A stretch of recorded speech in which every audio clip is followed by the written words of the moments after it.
Today, let's talk about learning from others. And I'm going to read to you from Amos chapter 3, verses 13, 14, and 15. This is our text for today. Hear and testify against the house of Jacob, says the Lord God, the God of hosts, that in the day I punish Israel for their transgressions, I will also visit destruction on the altars of Bethel, and the horns of the altar shall be cut off and fall to the ground. I will destroy the winter house along with the summer house. The houses of ivory shall perish, and the great houses shall have an end, says the Lord. Again, that's Amos chapter 3, verses 13 and 15 through 15. Now, if ever there was a prophet for the people of Israel who had a social conscience, it was Amos. This sheep herder from ancient Israel looked at the greed and the materialism that marked his age, and he spoke out boldly against the rich who oppressed the poor. He promised that God would judge them for their greed. Now, it's easy to think that because we perform some religious ceremony, that we will be spared judgment. Think of a greedy, selfish man who cheats and steals to gain and maintain his wealth. The greedy man tells himself that God gives him a free pass on such sins because he regularly attends church.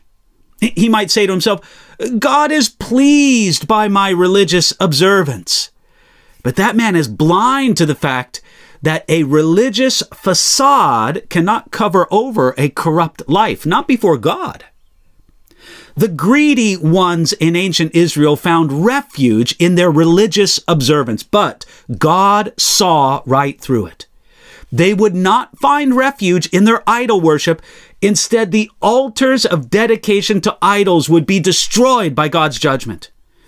When we build a place of idolatry, we invite God to destroy it. The horns of the altar at each corner were thought to represent the strength of the altar, just as the horns represent the strength of an animal, and God said, I'm going to cut them off.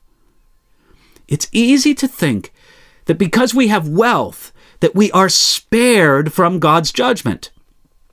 The greedy man looks at his big house and his fancy car, and he believes that somehow those things protect him from the troubles that other people endure.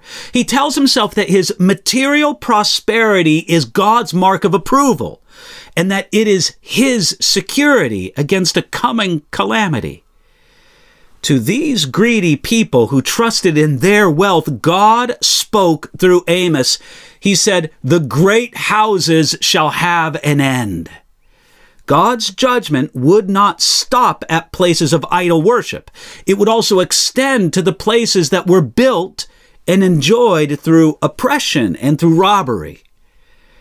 We live in a greedy and materialistic age, but most of us think that we could never be judged for such things. Now, it's a matter of the heart much more than it is a matter of the bank account. The important thing for us to do is to learn from the warnings that the others received, instead of only learning from our own judgment. That's learning too late. You see, we should learn from God's warning to the greedy and materialistic people in ancient Israel through the prophet Amos. And we should get right with God now, today, because we won't find refuge in religious appearances or in our own material success. Today is a day to be transparent before God and surrender these things to Him. Again, do it today.